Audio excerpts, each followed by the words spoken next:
Aiuti comunitari. Questi sono i giorni strategici per tutte le aziende venete. Entro luglio l'Unioncamere dovrà redigere un piano con progetti finanziabili dall'Unione Europea per i prossimi 6 anni fino al 2010. Queste sono le ore in cui chi è in difficoltà con le banche e ha un'idea per ripartire ha una chance. Deve rivolgersi all'Eurosportello di Unioncamere del centro Vega di Marghera e chiedere della direzione. Le piccole e medie imprese non hanno mai creduto negli aiuti comunitari e invece i loro concorrenti in Europa ne hanno approfittato.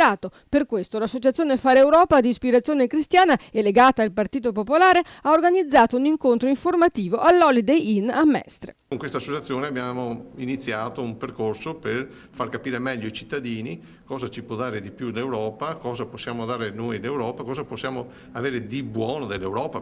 Oggi parliamo della programmazione dell'Unione Europea 2014-2020 e per dare informazione anche a queste nostre aziende che sono in difficoltà, molto probabilmente non sanno che ci potrebbero essere dei vantaggi, ci sono sicuramente dei vantaggi e come ottenere questi vantaggi. Fino ad oggi erano rimaste escluse alcune categorie economiche dai benefici degli aiuti comunitari. Per i prossimi 6 anni invece sono previsti sostegni nel settore del commercio e in particolare nel turismo per progetti legati al turismo sostenibile, a quello della terza età e quello fuori stagione.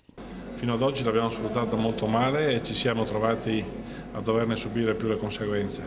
D'ora in poi, per quanto riguarda le categorie che noi rappresentiamo, assolutamente è necessario essere giornalmente sui lavori che si fanno a Bruxelles, evitare di arrivare sempre all'ultimo momento e nello stesso tempo star vicino ai parlamentari che saranno eletti, proprio perché la sfida non è più da poter prendere in seconda battuta, ma deve essere assolutamente cavalcata alla grande. Gli enti locali non hanno fondi, le imprese non riescono ad avere la fiducia delle banche. La Confindustria di Venezia sta individuando una banca che istituisca una linea di credito in vista degli aiuti comunitari. Un'iniziativa che stiamo prendendo essenzialmente è vedere di fare assistere le aziende con un supporto al credito, in modo tale che così i finanziamenti della Comunità Europea che vengono a fondo perduto non rappresentano un'esposizione finanziaria per le aziende, ma vengono assistite dal credito, da un credito in questo caso è virtuoso perché porta le aziende a far rete, a crescere, a fare progetti che sono legati